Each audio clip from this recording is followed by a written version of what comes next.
नमस्ते। आज मेरे साथ एक बहुत अहम मेहमान सईदा हमीद साहब।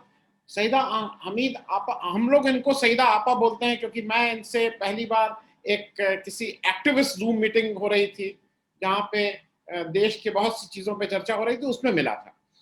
सईदा आपा को मैं पढ़ता था, इनके बारे में जानता था, लेकिन रूबरू मेरी मुलाकात उस दिन पहली बार हुई थी। आप प्लानिंग कमीशन की मेंबर रही हैं, आप शिक्षक रही हैं, member national commission of for women रही हैं, बहुत से पदों पे रही हैं, वो आप सब लोग जानते हैं। सईदा आपा, मैं इसलिए आ रहा हूँ कि हम लोग एक बात कर रहे हैं, एक विमर्श चल रहा है देश में, जहाँ नेशनल गवर्नमेंट की बात हो रही है, एक राष्ट्रीय सरकार बनाने की बात हो रही है। और उसमें इसलिए कहा जा रहा है कि गवर्नमेंट ने जैसे अभी ऑल पार्टीज मीट की फॉर कोरोना, गवर्नमेंट एक जम्मू कश्मीर के उसके लिए बुला रही है सारे ऑल पार्टी के उनके नेताओं को। तो ऐसा हो रहा है कि सारी जब पार्टीज होती हैं, उससे कुछ टेक अवे नहीं निकलता है। मतलब वो एक रस्म हो जाती है कि सबको बुला लिया, बिठा लिया, और अब तो वीडियो पे ही हो जाता है, सामने भी नहीं है, नहीं तो चाय पी लिया, समोसा खा लिया, लोग चले गए। तो इसकी जगह अगर गवर्नेंस की जिम्मेदारी भी ले लें, मतलब all it is a problem for everyone, ये पूरे देश की, पूरे हिंदुस्तान की समस्या है। तो क्यों ना एक नेशनल गवर्नमेंट की बात करें, जिसका कुछ लोग इस तरह की बातों की ऑलरेडी चर्चा कर रहे हैं, लोग राष्ट्रपति को से रिक्वेस्ट कर रहे हैं, लोगों की समस्याएं हैं। तो सबसे पहली बात कि रस्म अदायगी की जगह गवर्नेंस में अगर एक नेशनल गवर्नमेंट आ जाए, तो जो जो भी पार्टीज हैं, उनका भी एक पार्टिसिपेशन हो जाएगा। आप इसमें कुछ बताएंगी? अ, जी शुक्रिया बहुत बहुत आनंद साहब, आपने हमें याद किया इस मौके पर। एक फ़ारसी की कहावत है, नशिस्तन गुफ्तन बर्खास्तन, बैठे बात की और बर्खास्त हो गए। ये आप अच्छी तरह जानते हैं, कोई नई बात नहीं मैं कह रही। तो जो इस वक़्त आपने कहा है बहुत मौज़ू है वो बात कि जब कोई क्राइसिस होती है तो अब कोई ऑल पार्टी मीटिंग बुलाते हैं। आपने ज़िक्र किया पेंडेमिक के दौरान, अभी देखिए गुपकार रेज़ोल्यूशन के तहत ये गुपकार ग्रुप को बुला रहे हैं। उसमें सारी पार्टीज़, महबूबा मुफ्ती के नाम उन्होंने खत भेजा है, एंड हाउ द पार्टीज, वो पार्टीज कैसे इकट्ठी हो रही हैं। तो ये इशू इशू पे होता है। मगर जो बुनियादी सवाल जो अब मुल्क में एक तरह से उसकी गूंज शुरू हो गई है, वो है नेशनल गवर्नमेंट की, कि गवर्नेंस में अगर लोगों को, अगर मुख्तलिफ पार्टीज को ये लगे कि गवर्नेंस में भी उनका कोई आवाज़ है, उनका हिस्सा है, उनकी कोई तहरीक है, तो इसमें वो लोग भी अपना थोड़ा सा एडजस्ट करेंगे, कुछ एक दूसरे के साथ मिलके बातों का समाधान निकालेंगे। जी, जी, तो it's a win win situation कि करेक्ट। जिसको नहीं, लोग नहीं देखते, क्योंकि कोई जरा सा भी, इतना सा भी जो अपना तख्त और ताज है उसका इतना सा हिस्सा भी, हर चीज बहुत थ्रेटन होती लगती है उनको। मगर इस वक्त हमारे मुल्क का वो हाल है, आप किसी भी एस्पेक्ट में देख लें, कि मिल बैठ के बात करके और इस चीज को आगे बढ़ाने की जरूरत है। और आखिर में मैं यही कहूंगी आपके इस सवाल के संदर्भ में कि इसका, इसके तारीख में, इतिहास में इसके एग्जाम्पल्स मौजूद हैं, चाहे ब्रिटेन में, चाहे अपने ही देश में इसके इसके एग्जाम्पल्स मौजूद हैं। तो ये एक तरह से एक फॉरवर्ड लुकिंग विजनरी ख्याल है, जी, अगर उसको कोई इस विजन के लेंस के से कोई देख सके तो। जी। और मैं इसको इसलिए भी आगे बढ़ाऊंगा कि हमारे जो अभी भी करंट प्रधानमंत्री मोदी साहब हैं, ये बहुत इमेज कॉन्शियस हैं। इनको बहुत रहता है कि मेरी इमेज को कहीं, मुझे लगता है कि इनकी इमेज को चार चांद लग जाएगा अगर ये नेशनल गवर्नमेंट बनाते हैं। और जैसे ये बार बार इनको लगता है कि इंदिरा गांधी, अटल बिहारी वाजपेयी इनके साथ में हो, तो इनको याद दिला दूं कि इंदिरा गांधी, अटल बिहारी वाजपेयी, नहीं माफ कीजिएगा, इंदिरा गांधी और नरसिम्हा राव, दोनों लोगों ने जब देश का प्रतिनिधित्व करना था, तो अटल बिहारी वाजपेयी को भेजा था। वो भी पार्ट ऑफ उस सोच की धारा थी कि हम हमारी सरकार है, कांग्रेस की सरकार है, लेकिन भेज रहे हैं अटल जी को यूएन में रिप्रेजेंट करने के लिए, which was a gesture of a national government sort of a thing. मैं दूसरी बात पे आ रहा हूं कि अभी जो सबसे बड़ी समस्या हुई है इस देश में, मेरी याद में, आप मुझसे थोड़ी उम्र में मेरी मुझसे बड़ी हैं, ये जो अभी पेंडेमिक आया है, उस कोरोना ने हमसे इतने लोगों को अपने घर का छीना है, और वो एक नेशनल क्राइसिस है, इसको कोई माने और चाहे नहीं माने। You have chaired the steering committee of planning commission on health which reviewed the national health policy of 2002। इस समय है कि एक नेशनल गवर्नमेंट क्या फिर से आके एक नेशनल हेल्थ पॉलिसी को की बात करें, क्योंकि अब चीजें चेंज हो गई हैं। आपने जो उस समय सोचा होगा उसमें और आज में जमीन आसमान का अंतर हो गया है। जी, ज़माना वाक़ई पेंडेमिक ने तो हमारा ख़यालात का जो ज़ाविया है वो बिल्कुल बदल दिया है, और वो दुनिया ही नहीं रही जो दुनिया प्री 2019 जो दुनिया थी, वो हमारी अब न रही है न रहेगी। तो ये आप बिल्कुल सही कह रहे हैं कि हालात बहुत इसके नए ज़ाविये से सोचना चाहिए। और हमने तो उस वक़्त सोचा था जब हमने नेशनल रूरल हेल्थ मिशन शुरू किया था, तो हमने सबसे बड़ा हमारे आगे ये सबसे बड़ी जो हमारे जो रूरल एरियाज और हमारे रूरल इंडिया, हमारे गांव, हमारे देहात, हमारे जनता के सामने जो इतने बड़े जो सेहत की समस्या थी, स्वास्थ्य की समस्या थी, उसको लेके। और दूसरी चीज जो हमने की थी public health consciousness, community health, तो उस तरफ हमने बहुत ध्यान दिया था। हमने बड़े अच्छे अच्छे एग्जाम्पल्स, जैसे कि हम पूरे देश में मैं गई थी और मैं 10 साल मैंने स्वास्थ्य सेहत को देखा, हेल्थ को, प्लानिंग कमीशन पूरे देश में गई। कहीं कहीं जैसे गनियारी में, बिलासपुर में एक्सपेरिमेंट हो रहा था, जहाँ ट्राइबल्स की डिग्निटी के साथ उनकी सेहत का, यानी हमारे देश में इतने, धर्मपुरी में कुछ हो रहा था, दरभंगा में कुछ हो रहा था, तो यानी हमने ये और फिर गढ़चिरौली जैसी जगह में जहाँ इतनी एक तरह से मसले बहुत हैं, वहाँ शिशु रक्षक बनाया गया था ट्राइबल औरतों को। तो वहाँ ये जो चाइल्ड मेल न्यूट्रिशन और जो इन्फेंट मोर्टेलिटी थी कम हो गई थी। तो इन सब एग्जाम्पल्स को हमने समेट के और ये किया था। उस वक्त की वो नीड थी। मगर अब जो है वो आपने जैसे सही कहा है, हर घर में मातम है, हर घर में गम है, हर घर में शोक है। हम डर के मारे ना अपने फोन देखते हैं, ना अपना ईमेल खोलते हैं कि पता नहीं कौन सा दाग अब हमारे दिल पे लगने वाला है। तो इसलिए मैं आप ये, और नेशनल गवर्नमेंट का जो तस्वुर है, अगर उसके लेंस से देखा जाए तो शायद ये इतनी बड़ी समस्या, क्योंकि अब तो थर्ड वेव की भी खबरें आ रही हैं और बच्चों को भी उस लपेट में लिया जा रहा है, तो ये तो बहुत ही एक जैसे कयामत का सा दिन आ रहा है ना। तो उसके लिए कयामत के दिन के लिए कयामत की सोच होनी चाहिए। तो ये this is really step in that direction. Saida आपा, मैं एक चीज और देख रहा हूँ कि जैसे हम लोग प्राइवेटाइजेशन की तरफ बढ़ रहे हैं, जितनी जो स्टेट रन एजेंसीज या कंपनीज हैं उसको धीरे धीरे डाइल्यूट कर रहे हैं। लेकिन इस पेंडेमिक में अगर सरकारी अस्पताल नहीं होते, चाहे वो पीएचसी हो, चाहे सीएचसी हो, चाहे सरकारी अस्पताल हो, तो मालूम नहीं क्या हालत हो। क्योंकि अगर जो थोड़ा बहुत बचाया है इस देश को, तो मुझे लगता है उन डॉक्टर्स ने जो सरकारी अस्पताल में, उन रेजिडेंट्स ने जो, क्योंकि अच्छा ये भी हमारी सरकार का अजीब सा है, 3000 रेजिडेंट्स ने मध्य प्रदेश में रिजाइन किया था, और उनका क्या हुआ अभी तक मुझे नहीं पता है। तो मैं इसलिए आपसे ये बात कर रहा हूं कि ये तो सरकार की ही, जब तक नेशनल एक पॉलिसी नहीं बने, सब लोग एक साथ बैठ के इस पे विमर्श न करें, ये किसी के घर की बात नहीं है।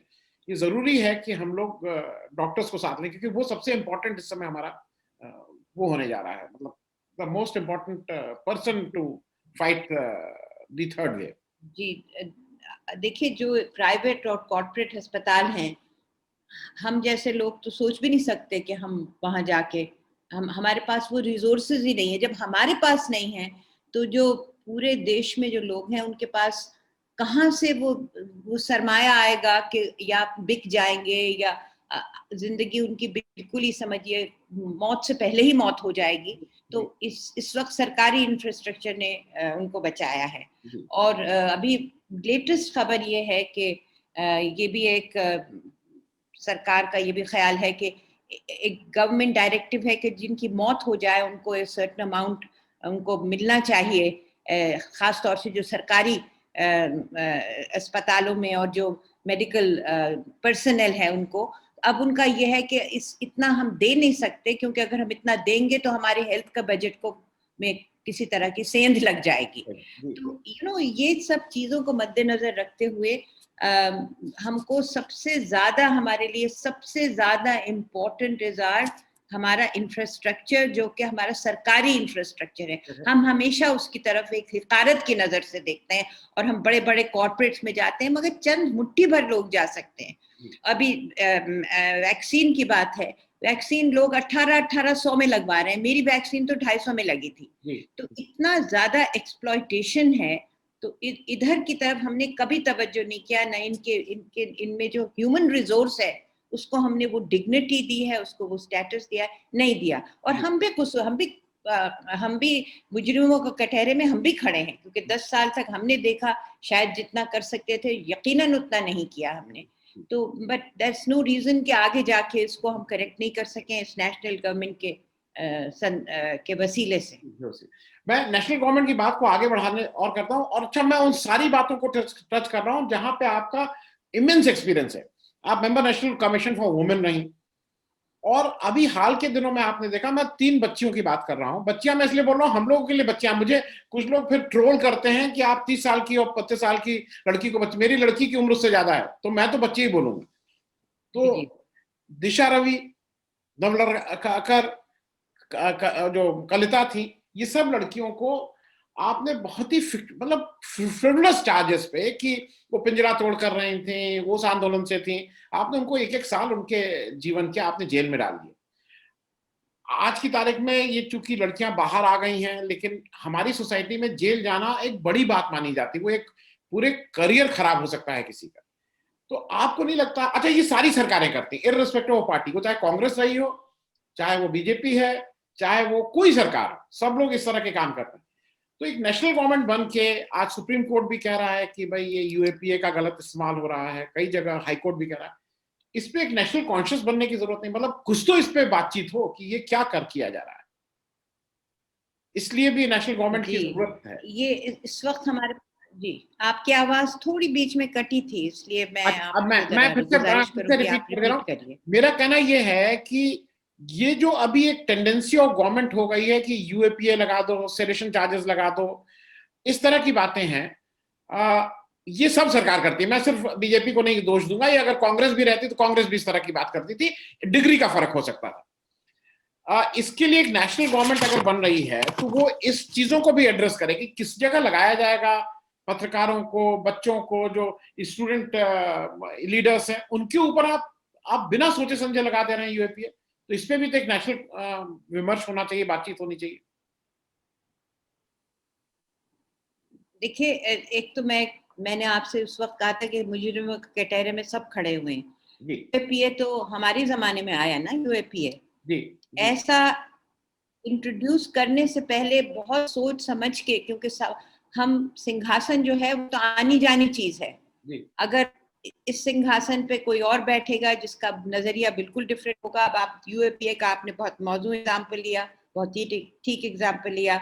नताशा नरवाल, दिवंगना कलीठा, गुलफिशा अहमद, इतने और तरह तरह से इनको टॉर्चर किया गया है, और इनके पूरे पूरे करियर समझिए खत्म हो गए हैं। हम बात ही नहीं कर रहे हैं उन नौजवानों की जो कि हैं इस वक्त यूएपीए की वजह से।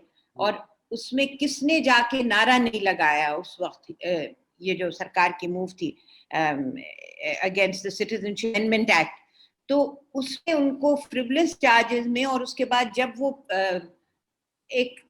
वो फ्रिवलेस चार्जेस को जब डिकंस्ट्रक्ट करके, और 10 साल 5, इनको तो खैर एक फॉरवर्ड लुकिंग कोर्ट ने इनकी रिहाई में इंसिस्ट किया, और एक डिवीजन बेंच ने इनको रिहाई का ऑर्डर दे दिया। फिर भी ड्रैग की, फिर भी उन्होंने अपने सुस्त रफ्तार से उन्होंने फिर भी उसको टाल मटोल करने की कोशिश की, मगर सब कहीं ना कहीं रोशनी की एक किरण चमकी कि इन दोनों लड़कियों को और उस तन्हा को, वो आसिफ इकबाल तन्हा जो था, उनको रिलीज किया गया। और तो ये मिसयूज है, लोगों की जबानें बंद करने का जो तरीका है, इसको कहाँ से, ये जब हम कोई ऐसी चीज ऐसा कोई एक्ट या कोई ऐसा कानून हम इंट्रोड्यूस करते हैं तो हम सोचते हैं कि इसका इंतहा कहाँ होगी। आज समझिए बहुत मुसलमान बच्चे इस वक्त इस अताब में नाजिल हैं और उन पे दुनिया इतने इल्जामात हैं कि मालूम नहीं उनके खानदानों का क्या हाल होगा। मैं तो जामिया में रहती हूँ, मेरे अतराफ बहुत ऐसे फैमिलीज हैं जिनके बच्चे इस वक्त जो खून के आंसू रो रहे हैं क्योंकि किसी के पास सरमाया नहीं है। बहुत से लॉयर्स जो हैं वो मुफ्त का काम कर रहे हैं, मुफ्त में काम कर रहे हैं, मगर बहुत ही एक तरह से जकड़ लिया है। और लड़कियों को, मैं तो खैर इसमें लड़के लड़कियां दोनों, लड़कियों ने तो बेहद जबरदस्त अच्छा रोल प्ले किया है, चाहे वो शाहीन बाग की औरतें हों, चाहे वो जामिया की लड़कियां हों, चाहे वो पूरी दिल्ली की, पूरे इंडिया की जिन्होंने हम देखो ये का नारा लगाया है। हमारे लखनऊ में भी घंटाघर में बहुत मजहब के कोई तफरीक नहीं।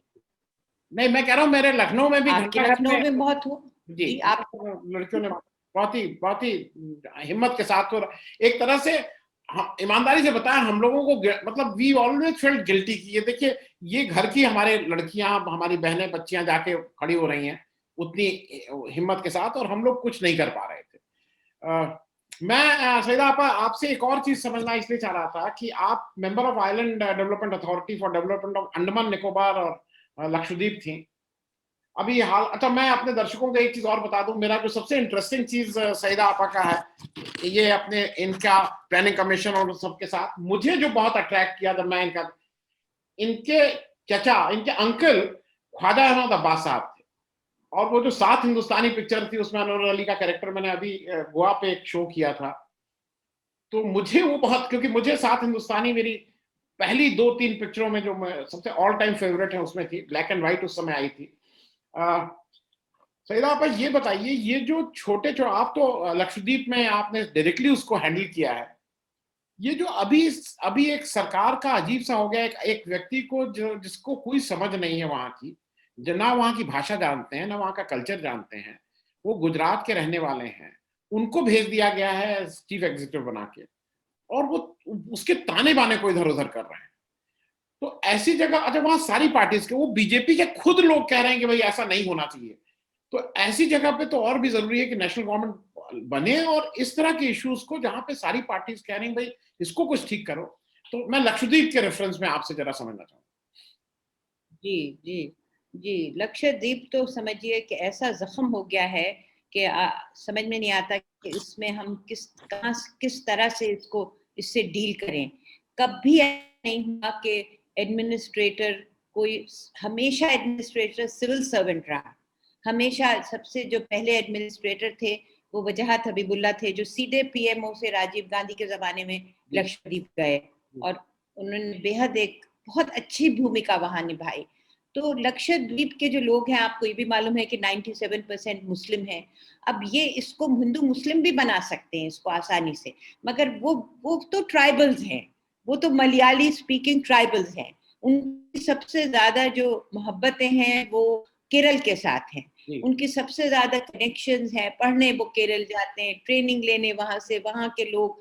तो इस वक्त केरल की स्टेट खड़ी हुई है उनके लिए। अब धीरे धीरे भारत में, पूरे इंडिया में ये गूंज उठ रही है कि एक आपके पास इतने जबरदस्त एक कोरल ट्रेजर है। और आपको पता है, आप तो जानते हैं कि ऑस्ट्रेलिया की कोरल रीफ जो डिस्ट्रॉय हुई है और इतनी बड़ी मूवमेंट है, तो ये तो इतने नाजुक आइलैंड्स हैं। कुल इनकी रकबा ही 26 तो किलोमीटर के हैं, उसमें आप सुपर हाईवेज बनाएंगे, उसमें आप 5 स्टार होटल्स खोलेंगे, उसमें आप स्पास खोलेंगे। अरे भाई, उनके पास क्या है? उनके पास कोरल है, उनके पास कोकोनट्स हैं और उनके पास एक ऐसी नायाब चीज है जो येलो फिन ट्यूना है, जो जापानीज लोग मुंह मांगे दामों पर खरीदते हैं। तो एक चीज और सईदा आपा जोड़ दूं, आप ये कह रहे हैं कि हम इसका टूरिज्म डेवलप करना चाहते हैं। हिंदुस्तान का स्वर्ग, हिंदुस्तान का नहीं, दुनिया का स्वर्ग कश्मीर है, आप उसको तो ठीक कर लीजिए, उसको रिस्टोर करिए, आप नया क्यों बनाना चाह रहे हैं भाई? और जिस तरह के लोग बात कर रहे हैं मालदीव्स, कहीं मालदीव्स मॉडल के साथ साथ मुझे डर है कि ये बैंकॉक मॉडल ना करने लगे, क्योंकि गोवा में क्या हो रहा है, कसिनो आ रहे हैं, ड्रग्स आ रहे हैं, क्योंकि आपने जब ये किया तो आप धीरे धीरे कसिनो को घुसाने लगे, आप ड्रग्स को घुसाने लगे। तो आपके पास एक अच्छा खासा दुनिया का स्वर्ग कश्मीर है, प्लीज हैंडल कश्मीर। तो मैं आपसे चलते चलते, क्योंकि आपकी पैदाइश श्रीनगर की है, आपकी मतलब जिसको बोलते हैं कि माँ का तो प्यार सबसे ज्यादा होता है, कश्मीर के बारे में एक कुछ वो नेशनल गवर्नमेंट से अलग, क्योंकि अभी अभी हालात 2 साल से मालूम नहीं क्या हो रहा है वहाँ। कश्मीर का हाल तो बहुत तबाह है आनंद भाई। कश्मीर के बारे में जितना इंसान कहे वो बहुत ही मुश्किल है, क्योंकि इस वक्त वो लोग इतने वहाँ जिस तरह से, जो इस तरह नौजवानों को जो दुकानों पे बैठे होते हैं बेचारे, कभी निकल के बैठे होते हैं, जरा जरा सी बात पे उनको ले जाते हैं, फिर उनकी लाशें मिलती हैं। जो एक आपको पता है APDP, association of parents of disappeared person, उन्होंने कितनी बच्चे खोए हैं। तो कश्मीर जो है वो तो एक तरह से जन्नत कश्मीर जो कि जहन्नुम बन के रह गया है। क्या बताऊं उससे ज्यादा। मैं ये नहीं चाहती कि कभी, मैं नहीं चाहती कि हिंदू मुस्लिम कोई ऐसी इशू हो, मगर कश्मीर में ये भी एक बहुत बड़ा इशू है। और लक्षद्वीप छोटी सी जगह जहां कुछ भी नहीं है, सिर्फ लोग अपने ट्राइबल लोग रह रहे हैं, 6 शेड्यूल में आता है, वो कॉन्स्टिट्यूशनल राइट्स हैं उनको। अब इस वक्त वो जो हैं उसमें 97% मुसलमान हैं, तो लेट देम बी देयर, ठीक जिंदगी गुजार रहे हैं अपना केरल के साथ वो करके अपनी जिंदगी उनकी ठीक ठाक गुजर रही है। उसमें जो आपने जैसे गोवा के बारे में आपने कहा, क्या हालत हो गई है, आप बेनेलियम बीच या जहां भी आप देख लें। और यहाँ भी बंगाराम एक ऐसी जगह थी कि जहाँ टूरिज्म होता था जब राजीव गांधी के टाइम में, ना वहाँ बिजली थी ना पानी था। वहाँ हॉलीवुड और बॉलीवुड के सबसे बड़े बड़े लोग वहां जाते थे, 10 दिन चुपचाप रह के और आ जाते थे बस। अब मिनीकॉय में, एंड्रॉथ में, कालपीनी में, कवराती में, हर जगह वो ये ख्वाब है कि उसको एक मालदीव्स बनाया जाए। आपको पता है मालदीव्स का क्या हाल है। जी जी जी, इसीलिए thank you so much Saeeda आपा फॉर ज्वाइनिंग। वक्त कम था, आपसे फिर से आगे हम लोग चर्चा करेंगे। बहुत बहुत शुक्रिया।